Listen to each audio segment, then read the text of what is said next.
Don't be surprised, don't be surprised, don't be surprised, don't be surprised, don't be surprised, don't be surprised, don't be surprised, don't be surprised. You knew I was falling when I met you. You knew I was falling when I met you. You knew I was falling when I met you. You knew I was falling when I met you.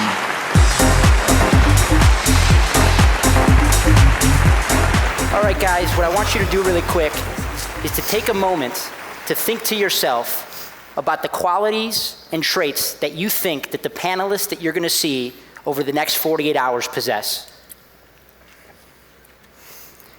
I'm sure that a lot of you think that you're going to be seeing some of the smartest people in our industry on this stage over the next 2 days. And I'm not going to tell you that they're not. And I'm sure a lot of you are going to think that they're some of the most well-networked people in our industry.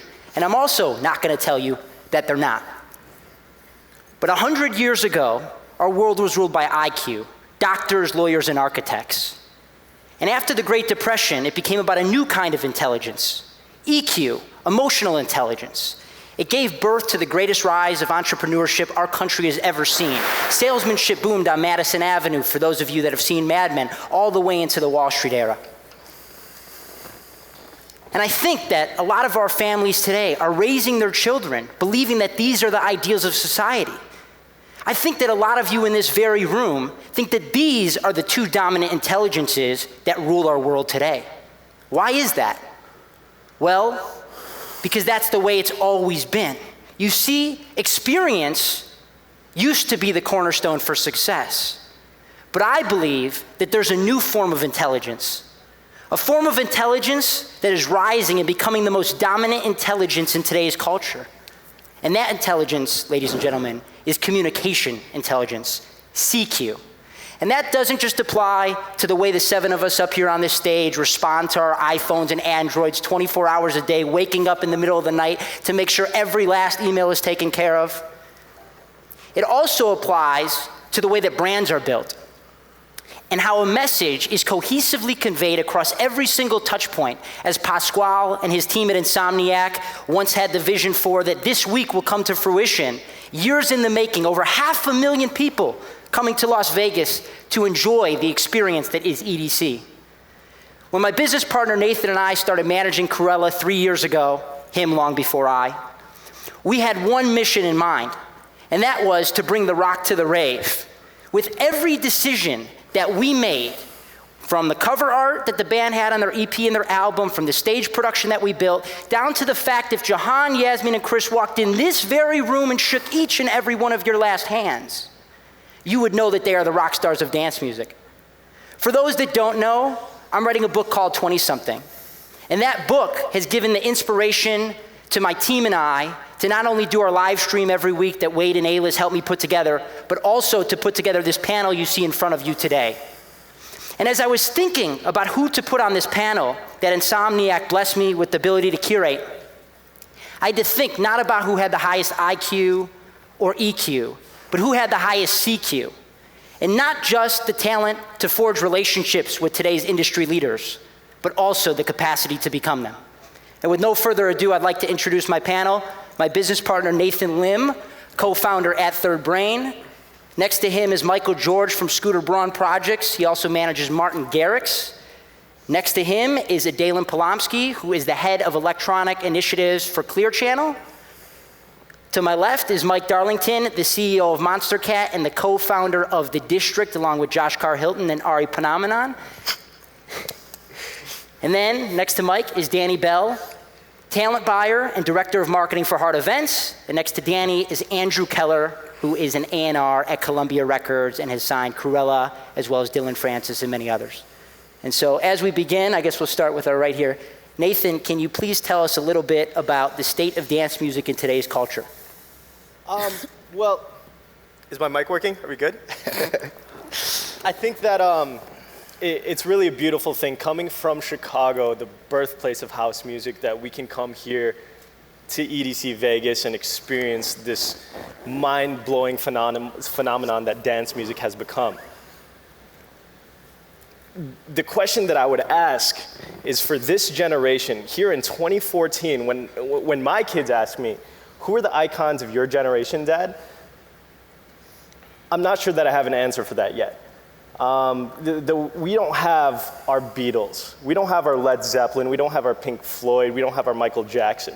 I think that there's still work to be done. Who's spoken what our generation feels like? The fact that we are so bombarded by information constantly. We're constantly seeking validation on social media. How many likes? How many friends can I get? Who's going to speak that?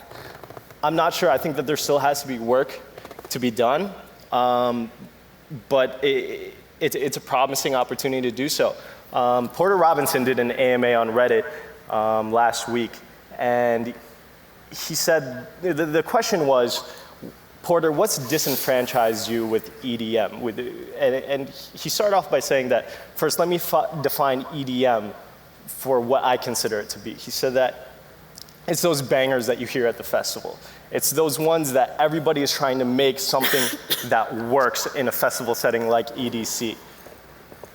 But that's why I've become so disenfranchised with it, because it's become so much more about function than it has become about expression. And I think that artists now have to be a little bit more cognizant of their fans. I think that they have to be aware of the fact that they need to be more authentic to their own human experience in order to bring what our generation is feeling in dance music here on stage in front of hundreds of thousands of people. Going back to the example of my kids asking me, what are people gonna think of dance music 20 years from now? I'm gonna have trouble saying that we paid hundreds of thousands of dollars in towns like Vegas to watch somebody perform music that they didn't even produce, waving their hands in the air and pressing play to sets that have been the same for every single festival coming forward. That said, the only reason I'm saying any of these things is because I think that there's an opportunity for change here. I think that we can do something special. I think that dance music is such a young thing. We have a lot of room to grow, and we can say something. Now we have to figure out what our generation is feeling. In this age where we are bombarded by so much information, connected more than we ever have been before, why are kids still feeling so lonely? Why do they feel like they need validation from everybody else? And that's where I think dance music stands in our culture. Nathan, you talk about saying something, and I think that's really what's lacking in today's genre. I think that the businesses, in some cases, such as Insomniac, are innovating faster and more effectively than the artists, and I'm not sure that the artists feel that need to innovate. And I think one of the ways that we innovate is through creative partnerships. As 20-somethings, we all have to find our mentors and those that we can partner with, and we also have to be self-made at the same time. So in going over to Michael over here, as we mentioned, Michael George works with Scooter Braun, he manages Martin Garrix. And Michael, I'd love for you to talk about, first off, how you got the opportunity to meet and work with Scooter, and how you made it to that point, because I know you were managing some acts prior while you were in college, and then how you went from that moment of joining Scooter without any real resources in the dance music community. I remember 2 years ago at Electric Zoo, you in the crowd, I mean, it was a GA pass, and now you're not only on this stage, you're managing the hottest up and coming act in dance music. So basically, at the age of like 15, music was my life, as I'm sure it was for all of you in the audience, or many of you. And I saw an opportunity in my town and with my circle of friends to replace the promoters that they would tell me negative stories about with myself, their friend, and just became their promoter. And I started organizing concerts at that age. And I did that all throughout high school, where I watched, the scene in my community was emo, pop punk, screamo, that type of music. And I watched that scene change over time, and then went on to college to pursue a career in music and study an education in music. And going into my senior year of college, I discovered this hip hop artist named Hoodie Allen. And over the course of 2 years, I took all the skills that I had built, I had learned while in high school, so my web design, my social media marketing skills, and so on, and just applied them to Hoodie Allen as a brand, as opposed to getting commissioned by a local yogurt shop or so on. That ended up turning into a number 10 Billboard debut independently, and $1 million touring business annually. But along that road, we we had our issues and we decided to part ways. And through my network, I was able to get introduced to Scooter. And I booked a one-way ticket out to meet him in January of last year. And that the week prior had decided to part ways with Hoodie. And in that meeting, Scooter instantly wanted to work with me. He saw what I had accomplished and was excited to bring me on board. And the first thing he said to me was, which hip hop act do you want to sign? And I was like, hey, look, I listen to dance music. That's what I'm into. That's what I want to work on. And he was like, all right, go ahead, go do that. You'll be my ambassador to that genre. And then it wasn't until March of last year in Ultra during Ultra and Winter Music Conference when I met Martin. And my vision basically since working with Scooter has been to act as somewhat of an ambassador to dance music for him. So through friends like Jake and Mike and Adéllyn, Nathan and so on, I grew a network early on, whether a year and a half ago, and ended up meeting Martin and we clicked, and from there he introduced me to Ilko and Roger from Spinnin', and we got along super well, and from there introduced them to Scooter, and this partnership was born where we had the best of both worlds because we had Scooter and the success that he's built globally, but also at terrestrial radio in America specifically, and Ilko and Roger, who had the eye on dance music and had the pulse of what's hot on Beatport and so on. And through our relationships and then moving Martin to licensing animals to Republic and Casablanca, we were able to take a non-traditional top song for Top 40 radio and break it there, which helped in turn break Martin. Michael, one of the reasons I respect you so much is because, 1 year ago, we were sharing a hotel room at this conference. I think we both paid to get in. It's true. And, I don't know if you give yourself enough credit for not only identifying the partnership between a conglomerate, that's as incredible as Spinnin' is, and a manager as amazing as Scooter, to put these two people, these two entities together. I think, you really deserve a lot of credit. And for everybody out there today, I think that a lot of the people that were really infatuated with the concept of this panel, they're in their 20s, they want to make something of themselves. Maybe they're older and they want to make something in this industry.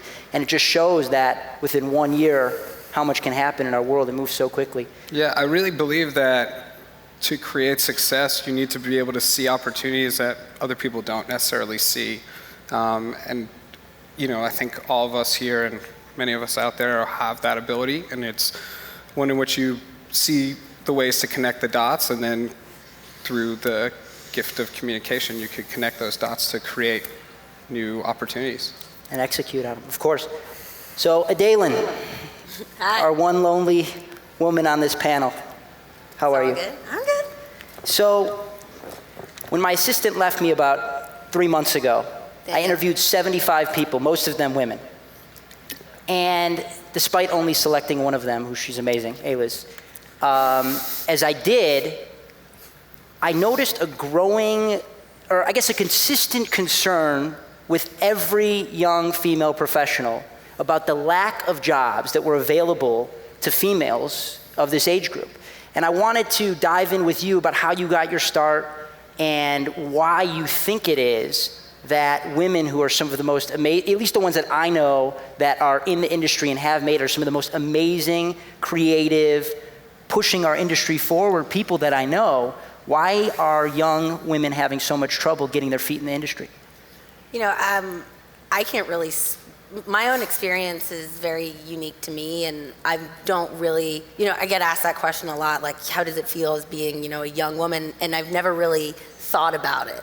I've never really thought about my gender as being an effect on my ability to do work or whether or not I can get a job. I just kind of see myself as someone who's professional and who really is believing in the products that I create and what I'm doing, that I think not getting wrapped up in something like whether you're, however you identify yourself.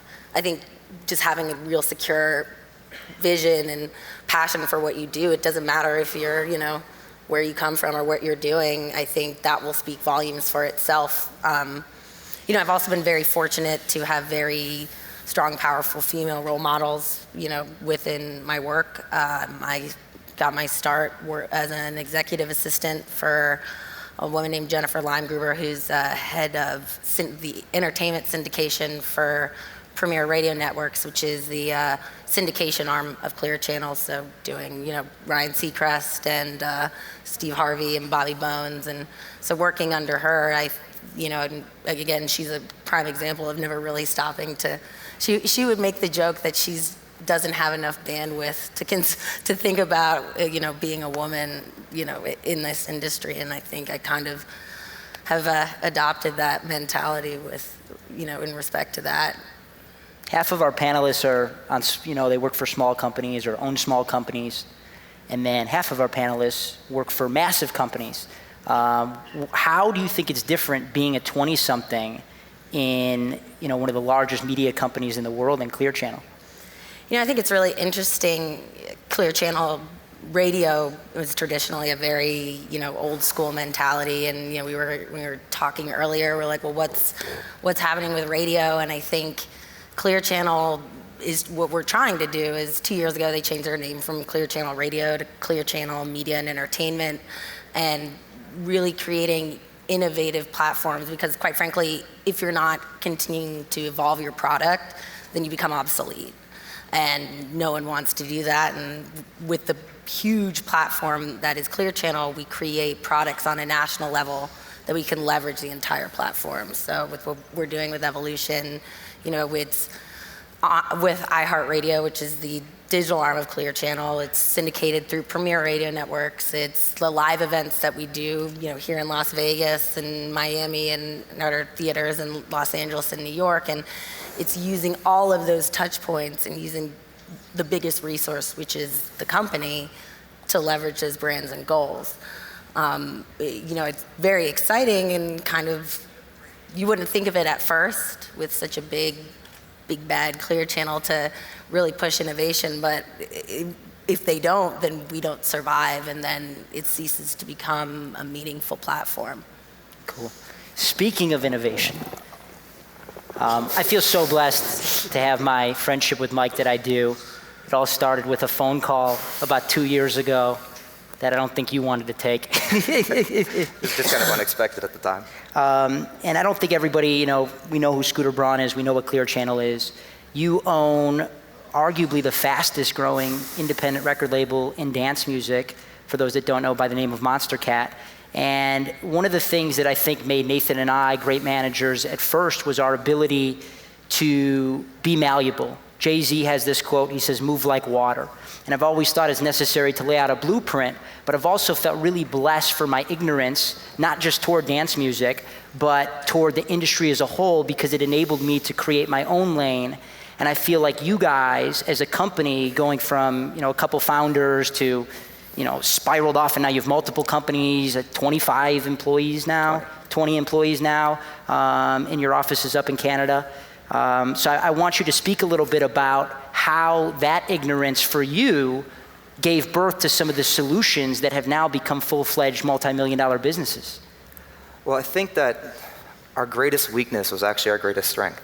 It was the fact that we didn't really know what we were doing.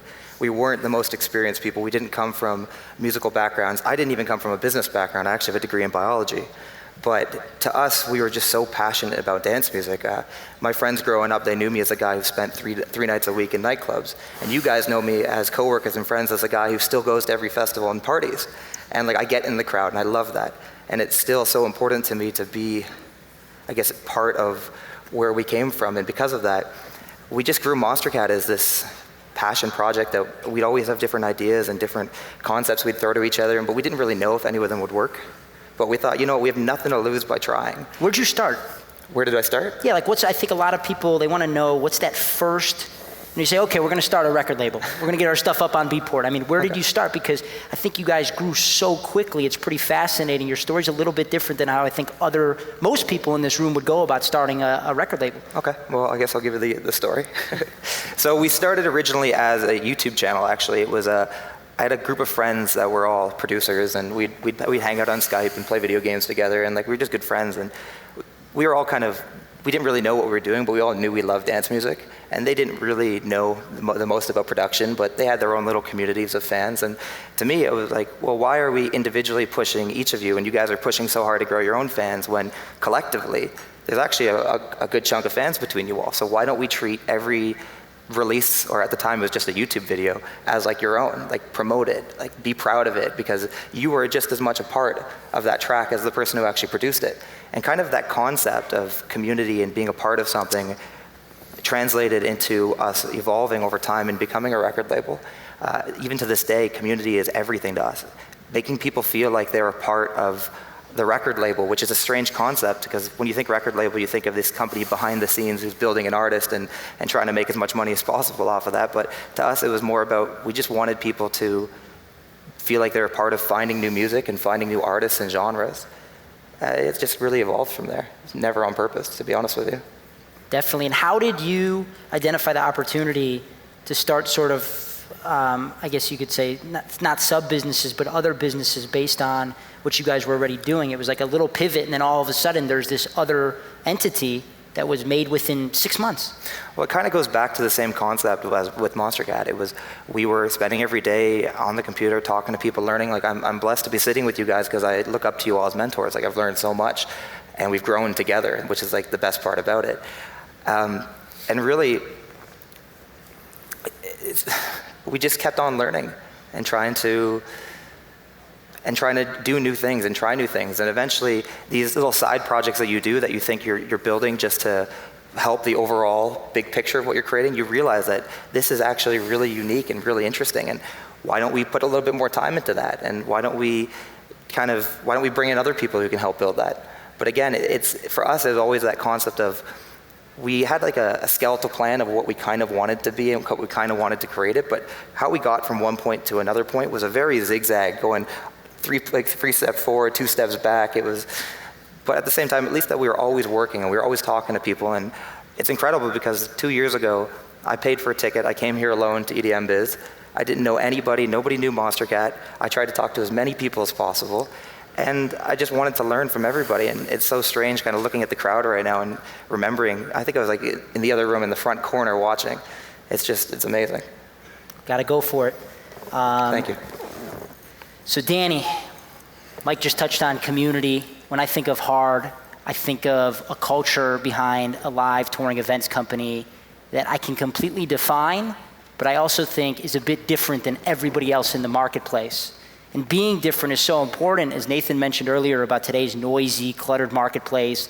A lot of people, especially in our industry, in our genre, are doing the same thing. What label? What remix? What show? Whereas I think Hard has done things a little bit differently, and you've been a part of it since the beginning. I think you feel a lot of ownership.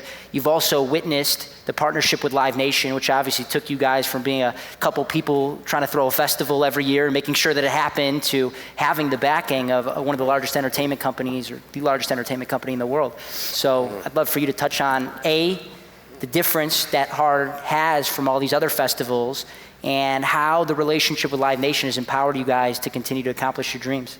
Well,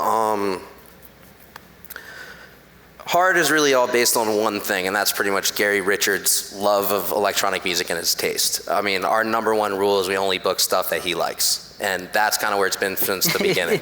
When it all started, he just wanted to throw a party with some of the acts he loved, which is why the first Hard ever had Justice, Peaches, 2 Live Crew, Steve Aoki when he was still putting on his Banana Split party and all of that, and it just kind of grew into something where we were really just able to, find more and more of these new artists that we wanted to just put on our festivals and our shows. The other thing is Gary's background is from working at a label, as well as being a radio promo guy, as well as being a manager. And so he also has a mentality of that every artist on the festival is, in a way, one of his signees to his label. And so with that said, we like to do a lot of artist-focused marketing, and also we really love to find new artists that Gary loves or that I love that we're really passionate about, and really try to do all these different marketing initiatives to kind of introduce them to the world and make sure our audience knows about them and learns to love them. I mean, the perfect example is Gesaffelstein. I remember Gary wrote me an email one night saying, who books this guy? And I listened to it and I was like, this is absolute dog shit. Why are we trying to book this? And he's like, it's the best, trust me, it's amazing. And then so we find the agent, we book him. 2 months later, I'm meeting him in Seattle, and he got held up at customs the first time he was coming into the US. We somehow got him in. And we did 2 or 3 warm-up dates on a tour, then we did Hard Summer, and his stage was right by the entrance that year, and it was Hard Summer 2011, and he played an hour after doors, and it was slammed, it was packed. And then we brought him back for the next 3 festivals, and by the end, now he played main stage at Hard Summer last year and really just absolutely killed it. And hopefully we'll be bringing him back soon. And he also just sold out 2 Fondas in LA, and it's one of those things. We really like to build our artists and introduce them and keep on pushing them and give them opportunity after opportunity to grow. I mean, we could even say the same thing about Dillon Francis. On that same show, Dillon was billed second to the bottom, and now he's a top line act 3 years later, playing the main stage. So that's the main thing with us, is that we really want to introduce fans to the music that we love and that we really want to push. If that makes us different, cool, than all the other brands, that's great. And that's, it's just our mentality. And our other thing is, we definitely know about what's going on around us in the industry, what all the other festivals are doing, but at the end of the day, every single decision that we make is all based upon what we think is best for what we want to do. Like, we don't do anything because someone else is doing something or because we want to, beat someone. It's not about that. We just have a very clear vision. We try to stick to it. And also small growth has kind of been what we've wanted to do, and it's what's been happening since the last 4 or 5 years. Now Live Nation coming in it's honestly been amazing. Can you talk about how it affected you personally? As a 20-something? I was a 23-year-old kid working at Hard for 2 years, it was literally 4 of us working out of a tiny little office in a little house in Hancock Park. And I mean, we were just stretched so thin. I mean, let's see, for Hard Summer 2012, which was the last one before we integrated with Live Nation, I was doing everything from talent buying to marketing to printing the signs for the event to going on runs before the event, buying the booze for that. I was doing everything, looking over the production drawings and liaising with people on site. And Gary was doing twice as much, and Leona, who's the other one who kind of runs everything, was also doing twice as much. So we were all forced to wear a ton of hats. I mean, it was a great feeling when it was all over, but then again, at the end of that month, the 3 of us felt so fried. We felt like we were all killing ourselves because it was just so much work. I don't think I got a wink of sleep that last month because of just how overwhelmed I was. And what Live Nation has done is, we've come into a company where they've been able to provide us with all this great resource to take over for us. I mean, they have an amazing production team in Southern California who, we had a couple meetings with right away and bonded with them right away. We were like, all right, so much more than we do. I mean, Ford, who's our production manager, he's the guy who does the U2 shows, Roger Waters' The Wall, and so you really can't argue with him over experience. There was not a single conversation we had with him where we were trying to tell him what to do. We met him, we were like, all right, dude, do your thing, go ahead, you know what to do. And that was great. I mean, the other thing was all the different resources we had within Live Nation, such as the marketing department, the finance department. But at the end of the day, Hard at its core still is 4 or 5 people doing everything. That's kind of how we do. We like to keep it lean and mean. We do rely on these other departments, so like I said, the production department, the accounting department, all that to help us out. But the only real difference other than those resources is that we now work in a much bigger building. And that's really it. It's been really cool though too, because Live Nation really believed in the vision that Hard had, that Gary had, and they pretty much just said, what do you need? What can we help you guys with? Do your thing. And they've helped us grow to a level that I know I never dreamed that we could get to, and I know Gary as well. It's just pretty wild how much we've been able to grow since Live Nation really came in and helped us out. Congratulations. All right, Andrew, you're the guy that actually signed Dillon Francis recently to Columbia Records. There's a growing paradox, I think, with 20-somethings of those that I think they try so hard to do it on their own that they don't find the right mentors on the way, and those that ride too close to line to their mentors to actually ever supersede them. And I think that you've done an incredible job of being at a major record label, yet always following what you believe in and acting independently. However, you also have these incredible relationships with Ashley Newton and Rob Stringer, the president and chairman of Columbia Records. Can you talk to us a little bit about how you formed those relationships and then about your persistence? Because you are the most persistent guy I know in the world. I'll take that as a compliment, I think. It is. I mean, as far as my relationships with the powers that be at the label, I mean, I've been there for almost 11 years, having started there as an intern. And, I think I saw the company through a lot of different regimes and a lot of changes. And I didn't know, when Ashley came in, I didn't know what, was in store for me. For those of you who don't know, Ashley is an incredible A&R guy who used to run Circa and had been at Virgin and, worked with Massive Attack and Daft Punk the first time around and re-signed them this time around and, the Spice Girls. And, it's super diverse. And I went in to have my first meeting with him and I don't think we started talking about street art was really what it was. And we got along. And I think that to me is what defines this industry and everyone at these seats right now, which is just getting along and the idea of we're all people. And I think that everyone has their interests and we're all in this because it's a passion. And a lot of us have, other shared common interests. And the more that we're able to interact with each other and work with each other, it becomes different. My relationships with the people I work with are different than, a employee-employer relationship. I think we all have a lot of mutual respect and I can kind of foot soldier a lot of things for, those guys that they don't have to do them. And at the same time, when I need advice or, need people to make a certain phone call or do whatever, they have my back. And in that respect, I think it is, the definition of a mutually beneficial relationship, which I think is incredibly important and something that I think a lot of the people, and you especially have kind of fostered a community around you of people who are able to, you're kind of the person who I imagine gets lots of emails every day. Jake, can you connect me with so-and-so? And then you do that and, you foster these relationships. And I think that's really why I've been able to get to where I am, is just the ability to foster relationships with the fact that I like people. What does it mean to be an A&R today? I think it means a lot of things. And I think it means something different with every act that you work with. Some acts, it's literally finding songs, setting up sessions, setting up songwriters. Some, it's just knowing that they know what's best for themselves and to kind of defer to them and then make sure that the rest of the company knows that they know what's going on and you know what's going on and we're going to see this kind of plot through. And, you don't get paid more, you don't get more points on records, you don't really get more pride when you say, oh, well, I really messed around with this. Sometimes the best thing you can do is just step back and go, these guys know what they're doing. So it's different, it's been different in different types of cycles throughout the Krewella campaign. There were times when it was literally hands-on, sending songs, setting up songwriter sessions. There were lots of meetings where it was like, you know what, you guys do this, follow this part. You have a really clear vision, let's see this through for a while. And I think the thing that's really important that kind of defines most of what I work with is vision. I really like to work with people that have a very clear vision of who they are and what they want to do and whether or not they're able to execute that immediately, before we sign them or when they sign them.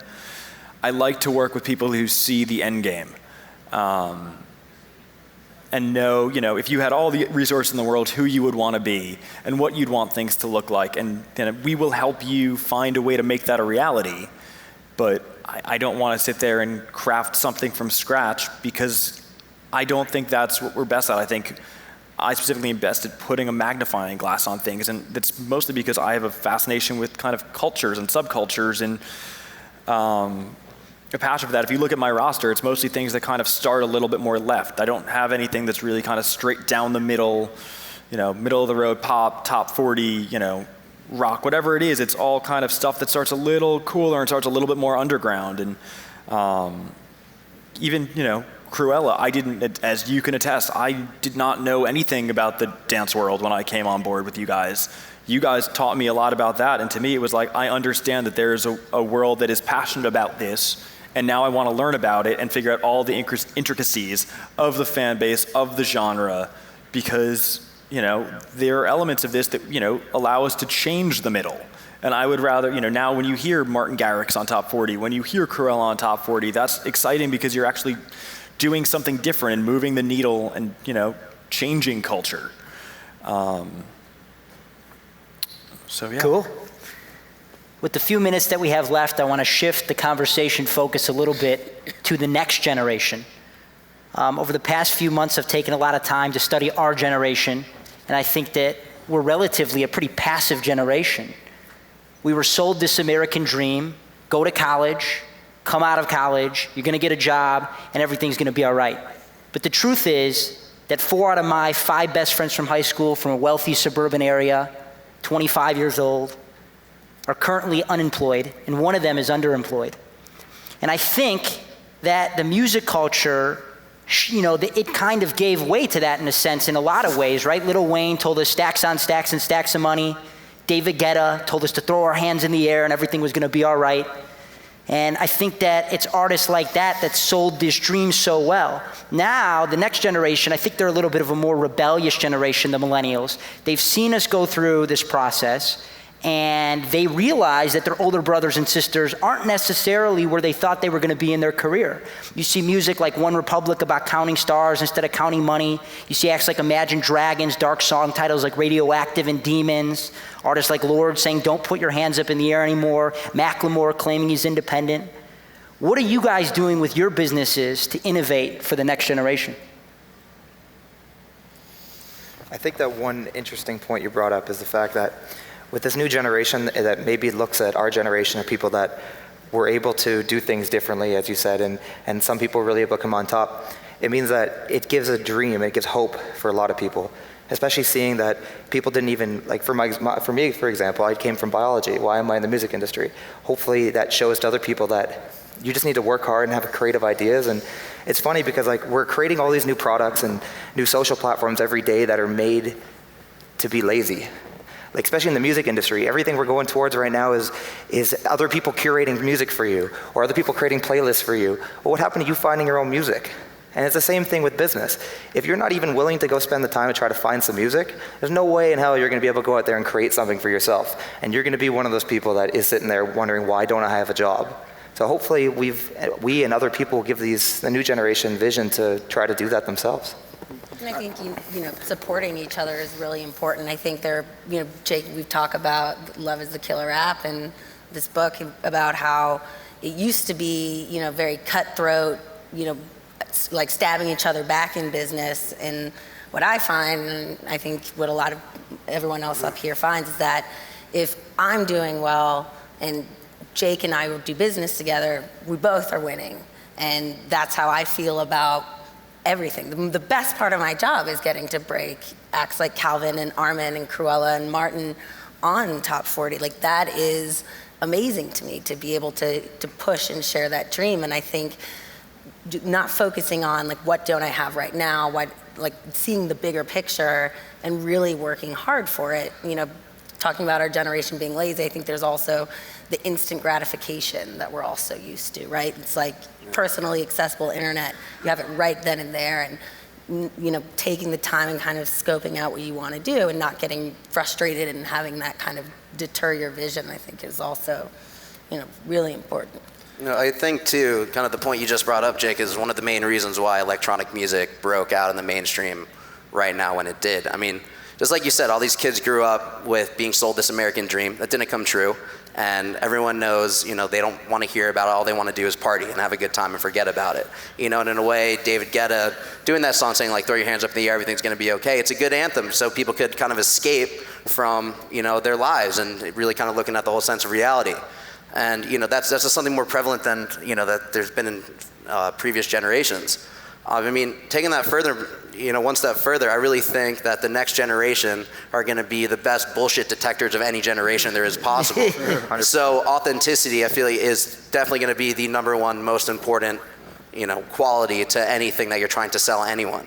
And I think there's a lot of that today, and it's getting, lots of artists are really being very true to themselves and being able to express themselves through so many different mediums. And, a lot of the artists who are getting huge now have that really extra deep, real connection with their audience. And I just think that's going to continue. I love that. There's such a sense of identity with artists coming up right now.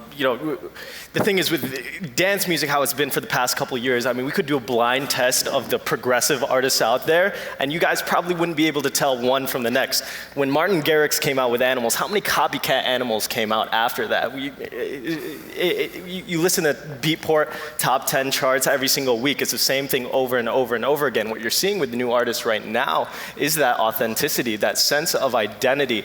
And maybe that sense of identity for us has been so formulaic because society as a whole has been so formulaic. That American dream that they sold to us, the fact that success equals happiness, and we have to wait for the very end of our lives to find out that isn't true. We go through working our fucking asses off to make as much money as possible, and then we figure out, oh, that's not what it's all about.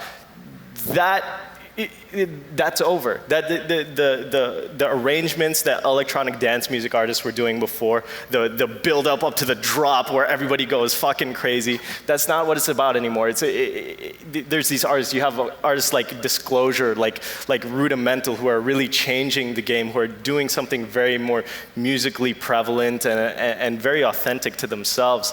And there's a strong sense of identity for the next generation that I think they're going to feel, where they're not happy with what was, and they're looking for the next thing. To the point of the bullshit detector, if these artists and these brands don't have a story and a history, and people don't feel like they've seen them grow and been a part of their growth, then I think that's when people's little flag alarms are going to go off, and they're like, this doesn't feel right. And that's why it's like our job to always be creating those stories for people, or not creating, but taking what they believe, the artists especially, and the brands, and showing it.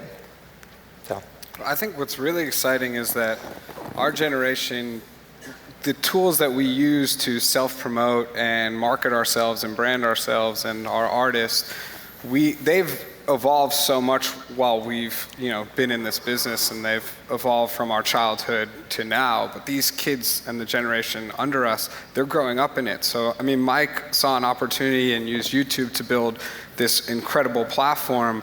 Now, what are these next kids going to think about in strategic, unique ways to use these platforms to break themselves? And I think another important aspect is that you have our generation going to these events, and a lot of the younger kids can't go because they're 18 and up, and so the only way they can go is if they become Martin Garrix or they become an act like that. And so it's important for them to, they want to be on that stage, and the only way, I mean, aside from the ones that comment on YouTube videos and Facebook, they are, there are going to be the kids who work just as hard or harder than us to brand and create a community around themselves and their music, and those will be the kids and the talent that help that break through, I think. Yeah, but with social media, the transparency is greater than ever, yet sometimes I feel like the artist culture is weaker than ever. Mike talks about a story at our company. Nathan and I have done everything we can with our new artist Zoo to make sure that his story was conveyed properly to the world without using social media at all. It was really important to us. But I guess, Nathan, I pose this question for you. How do you instill this knowledge or this understanding into an artist or a brand for any of us that we're developing when a whole generation has lost it? It's like, it's going to skip a generation. Now you say it's coming back. Like, what can be done? I think that artists just have to grow some balls. They have to realize that the landscape of the music industry from a business side and from musical side is completely changing. I mean, we have people on this panel right now. Every single one of us is dealing with this. Adéllyn, as part of Clear Channel, what is the relevance of radio now?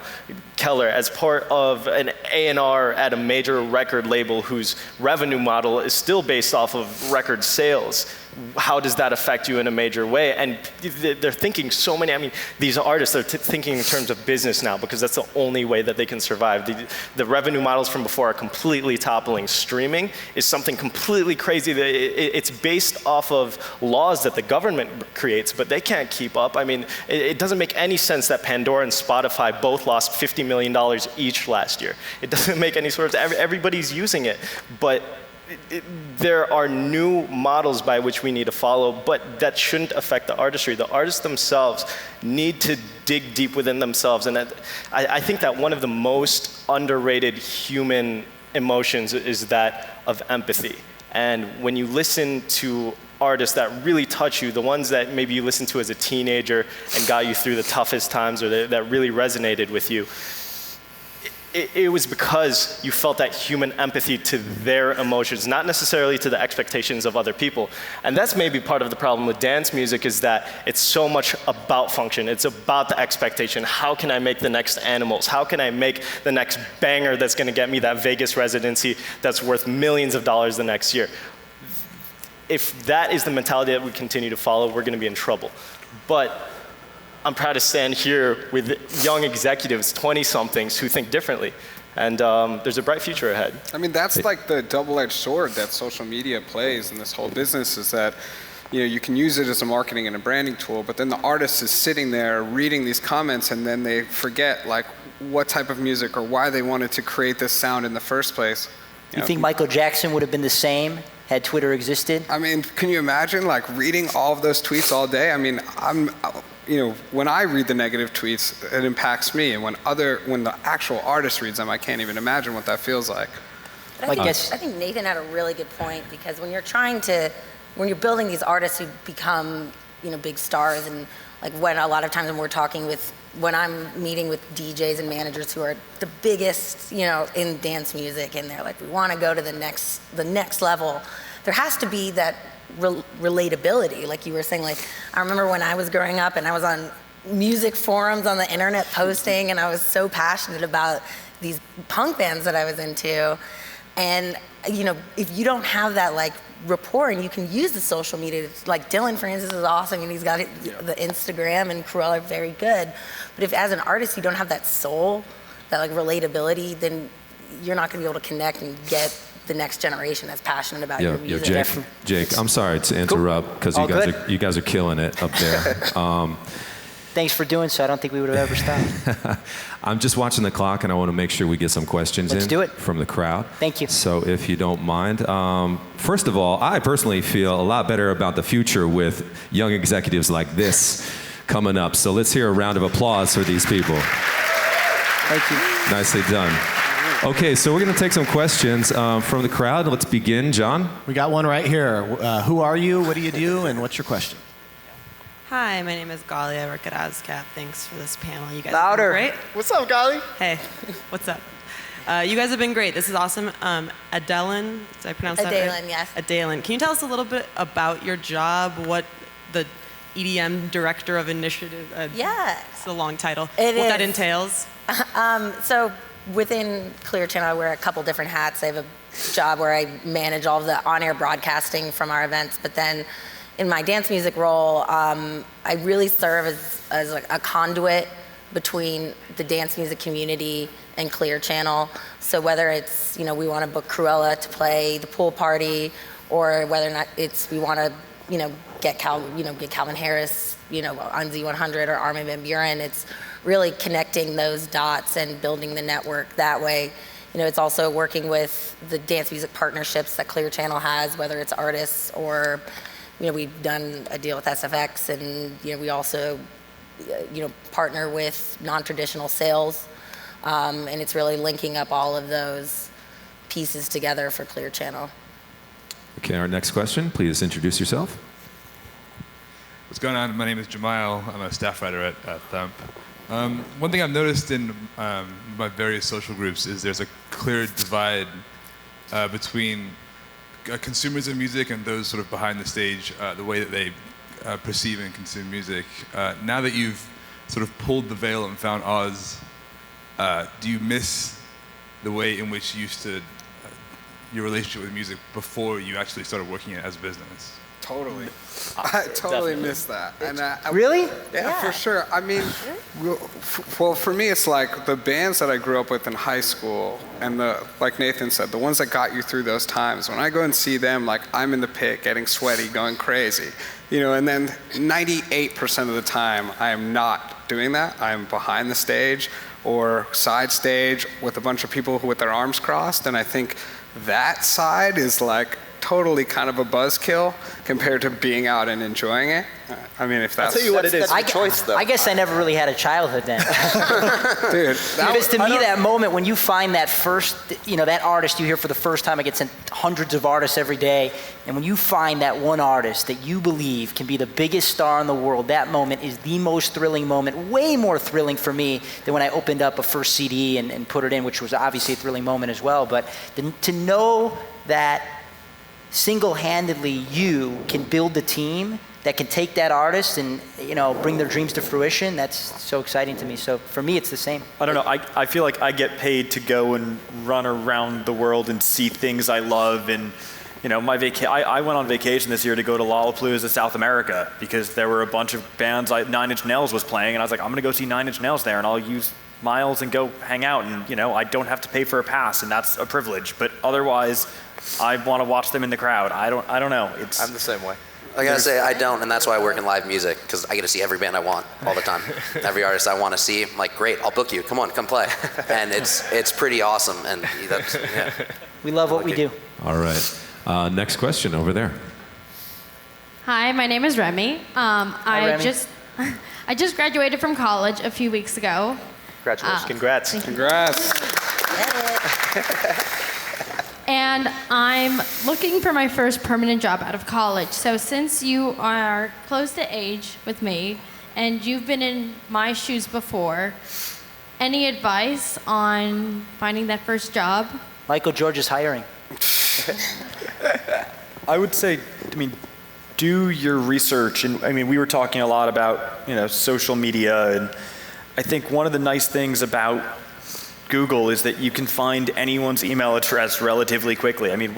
People who work in music, even the highest paid executives, they're not rock stars. They're not hiding their addresses. You can find them. And if there are people that you're inspired by, reach out to them. And I would definitely not mask it in, I'm looking for a job. But if there are people that, you want to talk to, go try and meet them. Most people, if you send a few emails, and if they're specific and targeted emails, a few of those people will respond, and you'll start to build relationships. And I think that's really what it's about. One other thing that I'm sure is common to everybody here, we gravitate to people who do cool things.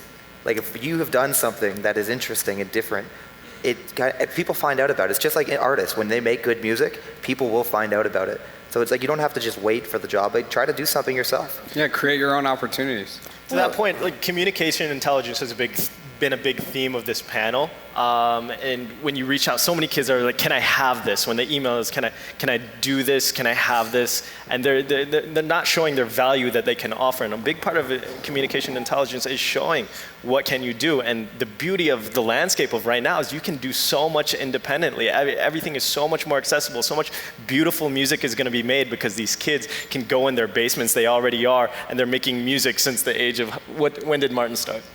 I think he was like 13. He was 13 years old when he started making music. So people can do a lot on their own now. I would also say focus on the company you want to work for, not the position. Because once you get in the company, anywhere you are, you have your foot in the door. And what you do from there is up to you. Great point. Persistence. My current assistant did not stop hitting me up until she had the job. And it really paid off because I couldn't find anybody that I liked. So I went with what was consistent, and she was talking to me so much that, I believed in her at that point. The second thing is that there's an agent by the name of Matt Meyer at AM Only who started his career in college. He's one of the agents on Krewella's project, and he was the one that made the introduction to AM Only. He also threw our first tour, and now at the age, I think he's 24, he has a roster of 20 plus clients, and he's always been able to provide value. And I guess touching on providing value very quickly, when I came out of college, in order to become the chief marketing officer and creative director of the multi-million-dollar firm that I became, it was a job that I actually created. So if you can't find the job that you like, if you can prove your value, then you can always create it. Yeah, I think on that note too, I think hard work pays off, and I really think that this environment can traditionally be a little bit unprofessional in the sense of the conventional way. And so when I first got started, I would do all my assistant shit, and then I would be tell my boss, I'm gonna work on this dance music stuff on the side and just make sure that I got all of that done. got there first, left last, and was able to really work it that way. I think, really hard work pays off and taking yourself seriously. Handwritten thank you notes. Yes. All right, all good advice. Next question. I think we have time for one or two more. Yeah, okay. Introduce yourself. Hey guys, I'm Dionysus. I'm a producer, performer, and a music software developer. I'm really interested in, well, first of all, let me say that super inspiring. Thanks so much. It was lots of golden nuggets in there. But from an insider's perspective, I'm interested in the big revenue difference between the music sales and the tours and the shows, and how, and do you see that changing? Is it changing? If you could just speak to us about that, that'd be awesome. Yeah, it's changing. There's going to be a time in the next 20 years, I don't know what year it's going to be, but that your internet is going to be so fast and Wi-Fi so accessible everywhere. Today you walk into the room, what's the Wi-Fi password? You got to figure it out, but you don't have to know how to get on the electricity. You don't need to know how to get water from a well. As that changes, streaming is going to be the only option. And I think as that comes to fruition, we're going to have to figure out as an industry, as Nathan pointed out earlier, these models are completely antiquated. Like they don't even, I was reading something the other day where the price that you can get from, a public performance royalty has stayed the same for so many years, yet our dollar has inflated in every way possible. So I do see it changing significantly, but at the end of the day, what really matters, regardless of a live performance or the way that music is sold, is hit records. And if you can make hit records, and I don't mean hit records for the radio, and I don't mean hit records that can necessarily come at a major label. I'm talking about records that the people in this room, and when you go outside this room, the records that those people like, and they like so much that they're actually compelled to share it. And I think that that's going to be always the bar. All right, our last question. Hey, how are you?